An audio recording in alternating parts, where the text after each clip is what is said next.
અયોધ્યા રામમય બની ગયું છે ત્યારે રામ ભક્તો રામલલા માટે અવનવી ભેટ સોગાદો પણ મોકલી રહ્યા છે। એક રામ ભક્તે તો ભગવાન માટે અને આવનારા દર્શનાર્થીઓ માટે વિશેષ મોટો લાડુ તૈયાર કર્યો છે, જેને ગાડીમાં લાવવામાં આવ્યો હતો, જેને જોઈને ભક્તોમાં પણ ખૂબ જ ખુશી જોવા મળી। જે વિશેષ ઉપહારોની પણ વર્ષા થઈ રહી છે। ભગવાન શ્રી રામના પ્રાણ પ્રતિષ્ઠા મહોત્સવને લઈને અલગ અલગ ભેટ સોગાદો પણ આપવામાં આવી રહી છે।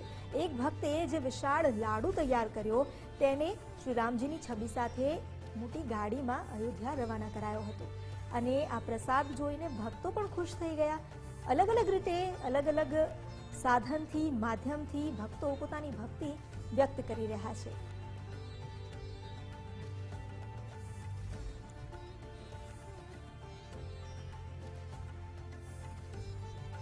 બીજી તરફ અત્યારે અયોધ્યામાં જ્યાં આરએએફ સહિત જે અલગ અલગ સુરક્ષા એજન્સીઓ છે તેઓ પણ કામે લાગી ગઈ છે। સતત ખડે પગે છે આ જવાનો સુરક્ષા માટે। ભક્તોની આસ્થા અને ભક્તોની ભાવનાને કોઈ ઠેસ ન પહોંચે તે રીતે અહીં સુરક્ષા પણ ગોઠવી દેવામાં આવી છે।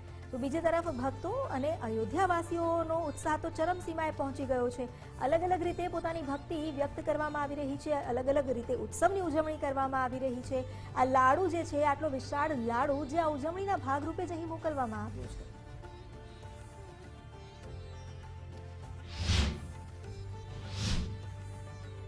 भगवान के लिए क्या संकल्प था आपका? क्या जो आप हम लोग क्या है 2000 में हम लोग कैटरिंग छोटा कैटरिंग स्टार्ट करा सब हैदराबाद में।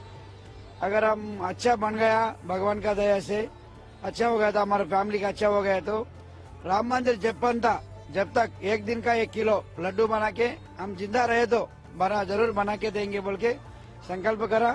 इसलिए हम लोग राम मंदिर बन गया, हमारे मंदिर बन गया बोल के इतना लड्डू बना के लेके आया।